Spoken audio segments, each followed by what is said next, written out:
Imagina estar en Londres trabajando de algo que en lo personal no sientes tú que sea algo honorable, pero en la forma o en la época donde vives era la única forma de mantenerse vivo. Imagina que en una noche te encuentras con una figura extraña, pero sientes un escalofrío y a su vez sientes algo que es inexplicable, un miedo profundo porque esa persona no te genera confianza, ves que te sigue, ves que está detrás tuyo y antes que te des cuenta ya no puedes recordar nada y al mismo tiempo nadie sabe de tu paradero. Muy buenas tardes y sean bienvenidos al Archivero de lo Extraño. Bienvenidos a Expediente 921. Les acompaña como todas las semanas Roberto Camaño, investigador de confianza, con un tema muy, pero muy interesante. Para esta historia, o mejor dicho, para este expediente, vamos a movernos a mediados del siglo XIX, en el East End de Londres. En esa época tenía una sobrepoblación y su nivel de calidad era pues muy miserable. Se notaba muchísimo la diferencia de clases sociales. Habían personas que simplemente mantenían un estatus de alta realeza, mientras que otros solo eran relegados a estar trabajando en labores que no eran tan pero tan honorables o al mismo tiempo no daban tanto dinero, buscando a ciertas, por así decirlo, ciertos trabajos donde se ponía en riesgo tu integridad, ya sea de salud y también muchas veces poniendo en riesgo la propia estabilidad familiar. Pero bueno, en esos tiempos se podía encontrar un gran índice de alcoholismo, pobreza, violencia y también lo que fue la prostitución. Antes de los asesinatos que se van a desencadenar en esos tiempos, hay que entender que antes el lugar de Whitechapel era asociado con casos de antisemitismo, racismo, delincuencia, disturbio y también la privación. Si bien en esos tiempos en Londres se mantenía cierto control, por así decirlo, o era el intento que se intentaba, por valga la redundancia, en esos tiempos, pues había algo que mantenía en aquellas épocas a un vilo de misterio. Pues en Londres se imputó solo 5 asesinatos y al parecer de un mismo individuo. Sus registros incluyeron 6 crímenes más que confirmaron en los expedientes de Whitechapel entre 1887 y 1891. La prensa atribuyó otras series de homicidios a un personaje que, aunque no lo crean, en pleno 2025 nadie sabe quién es. Damas y caballeros, hoy tengo el gusto de presentar la historia de Jack el Destripador.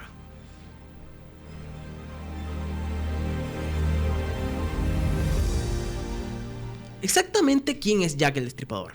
Bueno, como les comenté un inicio, era un personaje que no se sabe hasta el sol de hoy quién es. Nunca se logró identificar, pero se le adjudica hasta el momento 5 asesinatos, aunque bueno, más adelante por así decirlo, se le atribuyeron más, pero de manera no oficial. Este personaje tenía, por así decirlo, cierta fascinación con literalmente asesinar a trabajadoras de la noche. Y literalmente lo que hacía era mutilaciones en áreas genitales y también abdominal. Es decir, disfrutaba de cortar partes de las mismas personas con las cuales él secuestraba y al mismo tiempo extirpaba sus órganos y les desfiguraba el rostro. Bueno, y normalmente, como les dije, las víctimas eran principalmente mujeres que se dedicaban al servicio nocturno, es decir, a la misma prostitución. Lo que llamó poderosísimamente la atención es que se dieron cuenta que durante los crímenes había algo que no cuadraba. Era el mismo modus operandi en el cual se encontraron estas 5 víctimas. Pero vamos con un poco de contexto algo histórico. Como les dije, en el siglo XIX estaba muy marcada por los problemas que se mantenían en clases sociales. Mientras que los altos dirigentes y mejor dicho, las personas adineradas tienen una vida más cómoda, mientras tanto los que tenían clase media o inclusive baja vivían en un constante pleito entre la pobreza y el alcoholismo. En esos tiempos la violencia se intensificó de una forma tan elevada que literalmente no podías confiar ni en tu propia sombra. En esos tiempos también había una sobrepoblación y esto debido al arribo de un flujo muy grande de irlandeses y también de refugiados judíos en el este de Europa y de la Rusia imperial a partir del año de 1882. Este problema repercutió en el decaimiento de los niveles de empleo y calidad de vida. Es decir, entre haber más personas, pues no había tantos empleos y al mismo tiempo no había tanto dinero para poder mantener una comunidad llena de personas. Y estamos hablando que no solamente eran los mismos ingleses, sino también irlandeses y también judíos. Es lo que pasa cuando hay por así decirlo, un desbordamiento en el control de migración. Y eso fue lo que se vio en el siglo XIX. Aún así, llegó al punto de que se comenzó a remarcar muy, pero muy, muy fuerte la clase baja. Pero de ahí es donde nace esa violencia y ese desenfreno entre el alcoholismo y también el antisemitismo y al mismo tiempo lo que fue el trabajo de la prostitución, que en aquellos años pues comenzó a tener una ola, por así decirlo, de fama. Aún así, entre octubre de 1888 habían 62 burdeles en el lugar de Londres. Mientras tanto, se contabilizaba un total de 1.200 prostitutas en Whitechapel. Todo esto debido a lo que ya les comenté, al descontrol de migración que se vivía en aquellos años. También era común en las manifestaciones y protestas por la situación económica debido al problema de migración entre los años de 1886 y 1890. Entre las cuales sobresalió el Domingo Sangriento de 1887, que eso lo tocaremos en otro expediente más adelante. Pero por darle un pequeño contexto a este hecho, pues fue, por así decirlo, ocurrido el domingo 13 de noviembre de 1887 en la ciudad de Londres a raíz de una manifestación en contra de la coacción de Irlanda para exigir la puesta en libertad de William O'Bray. Las manifestaciones fueron organizadas por la Radical Federation. Esto debido a los problemas que se estaban teniendo socioeconómicos en aquellos años, y se reportó un alrededor de 10.000 manifestantes, que la mayoría eran socialistas. Esto, con toda esta ola de situaciones ocurridas, es donde nace, o mejor dicho, se origina el personaje de Jack el Destripador. Si bien la cantidad de ataques contra las mujeres en el East End en esa época complicó la averiguación de cuántos de esos asesinatos habían sido cometidos por individuo. La Policía Metropolitana de Londres identificó a 11 homicidios ocurridos en Whitechapel entre abril de 1888 y febrero de 1891. Es decir, durante este periodo de tiempo, con toda la ola de violencia que se vivía en aquella época, fue muy difícil poder identificar qué homicidios eran cometidos por criminales, y por ende siempre hubo una difusión, o mejor dicho, un enredo entre saber y calificar qué personas eran, pues por así decirlo, víctimas de las manos de Jack el Destripador con otros criminales que estaban en esa época, pues debido a la extrema violencia.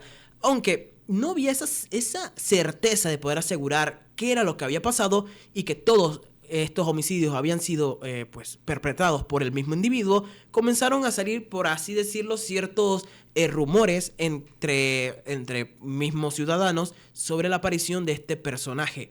Pero ¿qué pasa? Habían elementos en común que logró, por así decirlo, identificar cuáles víctimas eran, perpetrados por Jack. Esto debido a su modus operandi, que se caracterizaba por cortes en la garganta, mutilaciones en el área genital y abdominal. También donde tenía cierta fascinación con extirpar algunos órganos y también en desfigurar el rostro de sus víctimas. Y todo esto llegó a dominarse como los 5 canónicos, ya que hasta este momento solamente se identifica a 5 víctimas que fueron, por así decirlo, resultados de este personaje tan nefasto. Uno de los que más se llega a decir en estos casos fueron 2 muertes, que fueron las 2 primeras que se atribuyeron a Jack, que fue la de Emma Elizabeth Smith y Martha Tarrant. Vamos primero con Emma Elizabeth Smith. Smith fue asaltada y, abusada lastimosamente en la calle de Osborne del citado barrio 3 de abril de 1888. Murió al día siguiente en London en el hospital por peritonitis ocasionada por la inserción de un objeto muy desafilado en sus partes nobles. En su declaración, ella dijo que había sido atacada por 2 o 3 hombres, y uno de los cuales era un adolescente, razón por la que se descartó el caso del expediente del destripador. A pesar de que se le atribuyó por el modus operandi, aún así, hasta cierto punto, hasta el sol de hoy se sigue discutiendo si en realidad esta fue una víctima de esta persona. Pero, yendo un poquito más allá, vamos con Tarrant, que murió el 7 de agosto del mismo año, y y fue la víctima número de 39 puñaladas. Si bien la policía lo asoció con los 5 canónicos debido a la crueldad, la ausencia de un motivo aparente y la cercanía de la zona donde ocurrió, que fue en George Yard, en Whitechapel, con las de las otras muertes, en realidad el ataque difería del modus operandi anteriormente señalado. Tabran no tenía cortes en la garganta ni en el abdomen y sus heridas no seguían el patrón identificado en los expedientes de los 5 canónicos, pero aún así se le atribuye a Jack estos, pues por así decirlo, víctimas de los cuales se sigue discutiendo hasta el sol del día de hoy. La policía encontró el cuerpo de la primera víctima canónica, que ahora sí se le atribuyó a Jack, que fue el de Mary Ann Nichols, que ocurrió a las 3:40 de la mañana del viernes 31 de agosto del año de 1888. Esto ocurrió en Box Row, actual calle Durward de Whitechapel. Tenía un par de cortes en la garganta y el abdomen parcialmente rasgado con una profunda hendidura en forma de zigzag y varias incisiones hechas por el mismo cuchillo. Es decir, este individuo lo que hacía era capturarlas, hacerles cortes precisos y al mismo tiempo hacer cortes con formas muy extrañas para hacer sufrir a la víctima. El cadáver de Annie Chapman apareció días después, mejor dicho, con una fecha más concreta, el 8 de septiembre, aproximadamente a las 6 de la mañana, cerca de la entrada del patio interior de la calle Hanby en Spitalfields. Tenía 2 incisiones en la garganta, al igual que ocurría con Nichols. Chapman también tenían este modus operandi de cortes en la garganta y algunos cortes en el abdomen.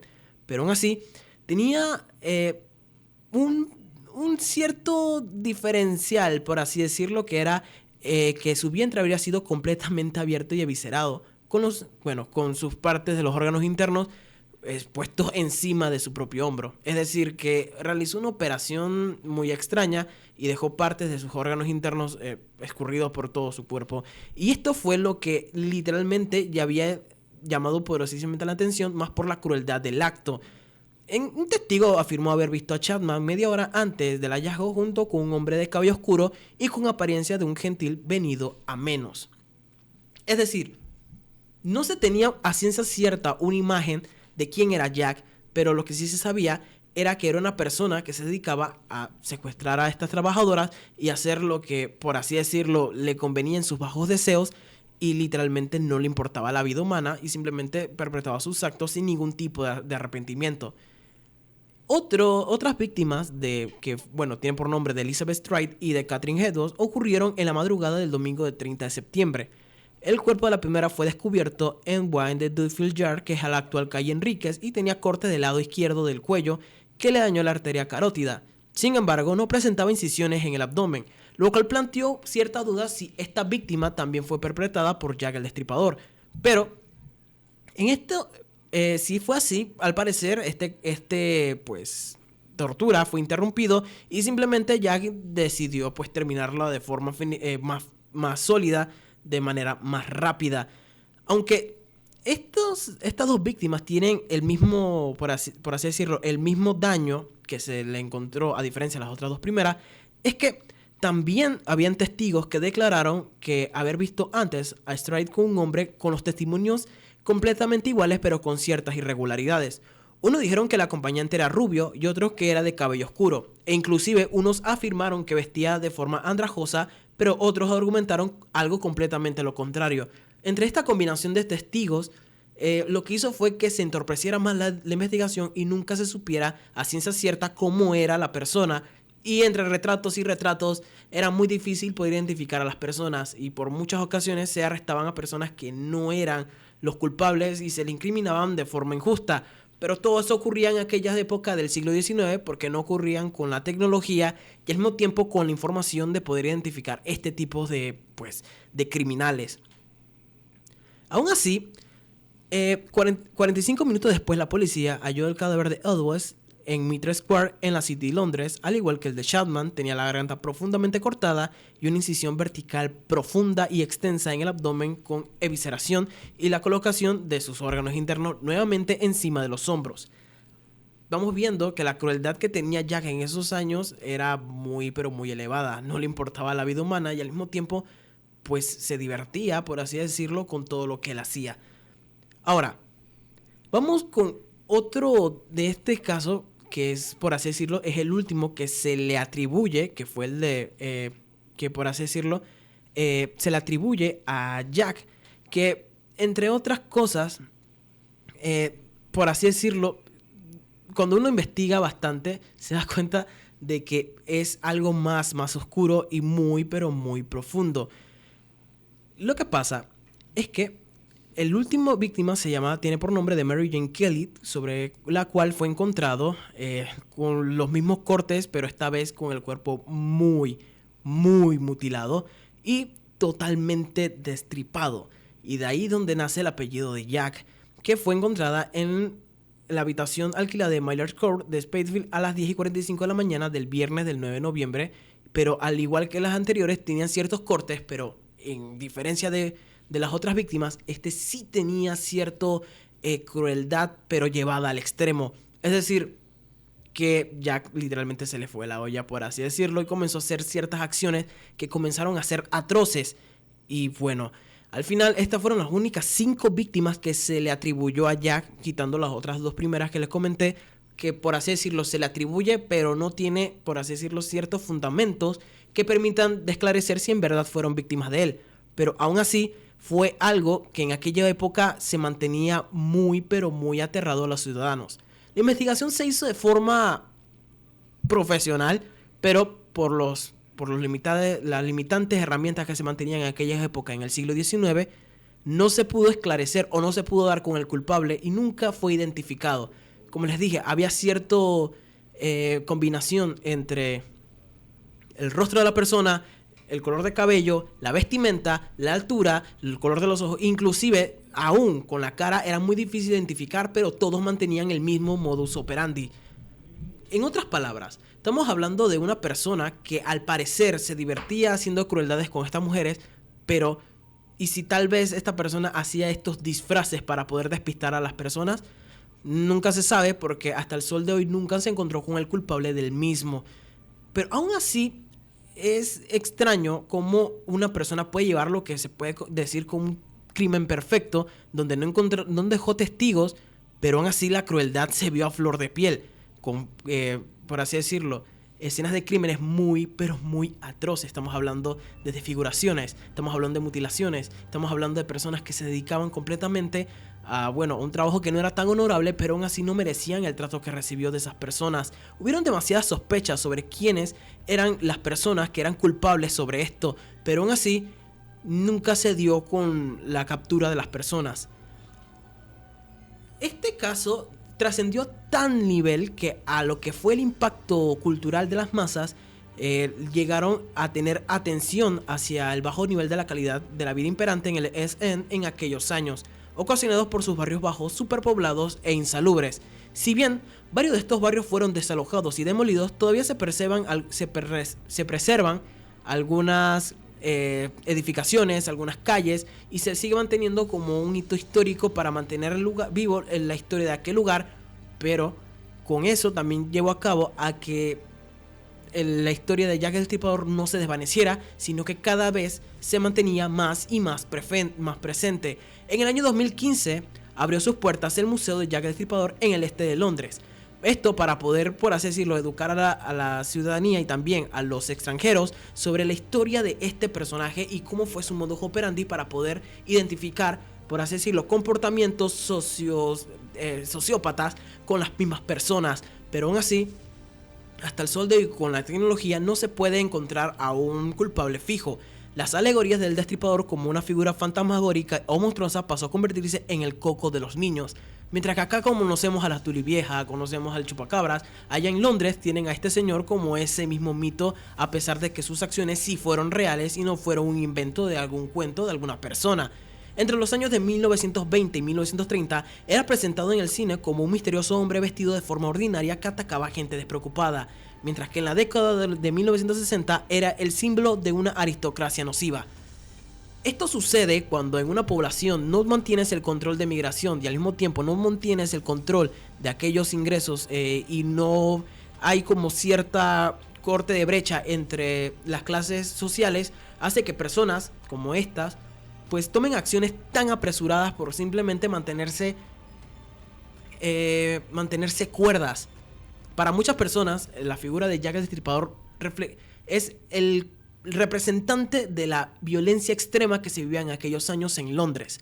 Para muchas personas, Jack el Destripador es ese recuerdo de cómo se vivía en esas épocas oscuras en aquellos lugares que lastimosamente por los problemas de alcohol y de violencia era desenfrenado encontrar este tipo de, bueno, de actos criminales. Esto es lo que yo les acabo de comentar, es los casos de una persona en específica, pero en aquellos años hubieron otros casos más atroces que este, pero que no tuvieron la misma reacción mediática debido a que eran perpetrados por diferentes personas.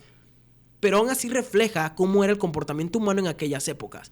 Muchas veces, al tener esta calidad de vida muy extrema, hace que personas que no están, por así decirlo, bien con una estabilidad mental y tampoco económica de mejor manera, hace que pierdan la cabeza y busquen la forma de saciar su propia vida miserable a través de víctimas que tal vez no merecen este tipo de tratos. Vuelvo y repito, que estas mujeres se dedicaban al trabajo nocturno no significaba que tenían que ser tratadas de esta forma tan atroces como si fueran animales.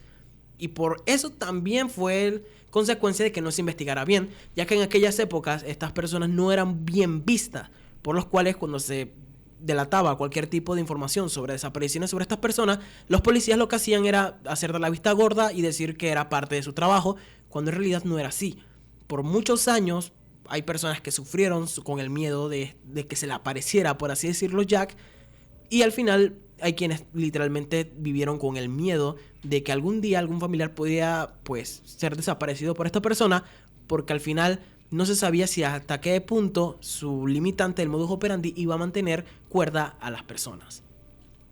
Una pequeña reflexión que puedo sacar de esta historia es que cuando en un lugar no se tiene, por así decirlo, ciertos cuidados con la comunidad y también con los problemas que se mantienen y se ignoran o se hace de la vista gorda, lo que hace es que lastimosamente este tipo de personas que necesitan ayuda psicológica o inclusive ayuda económica tomen decisiones tan atroces por la simple forma de poder saciar su propio dolor o su propia locura, o mejor dicho, su propia vida miserable. Estamos hablando de que, según los testigos, eran personas que según se contaba, Jack era una persona que no se vestía bien, que no mantenía un buen físico, pero hemos tocado en este segmento personas que tienen el mismo problema y que también llevaron a tomar esas decisiones tan extremas. Como les vuelvo y repito, Jack, a pesar de que a través de los años se volvió como ese ente malvado, representa lo que se vivía en aquellos años. Un país donde estaba siendo asolado por la migración desenfrenada, por el problema de violencia, por el problema de educación, por el problema de trabajos laborales, que llevaron a personas a tomar acciones tan, pero tan crueles para la única forma de mantener cierto sentido en sus vidas. Aprovechemos que estamos viviendo en tiempos que pueden ser mejores, que no tan mal como en aquellos años, a pesar de que hay personas que dicen que la vida antes era más fácil. Por este tipo de historias muchas veces es que yo dudo de esas afirmaciones y siempre digo que hay que agradecer con lo que tenemos, pero al mismo tiempo ayudar a las personas que tienen estos problemas, ya sea de ayuda psicológica, con ciertas atenciones médicas, porque en aquellos años lo que te pasaba, si te enfermabas o te resfriabas, eso era hasta el fin de tu vida, porque no había ciertas herramientas médicas, y más si eras de una persona de clase baja, que te pudiera ayudar a mantenerte sano a ti y a tu familia. Y con esto vamos a cerrar, ahora sí, este expediente con una historia que tal vez a más de uno le habrá asustado, pero es parte de la historia de la humanidad. Y vamos a guardarlo en el fondo, pero muy en el fondo de este archivero del extraño. Y nos vamos despidiendo. Los acompañó Roberto Camaño, su investigador de confianza, y será hasta el próximo jueves.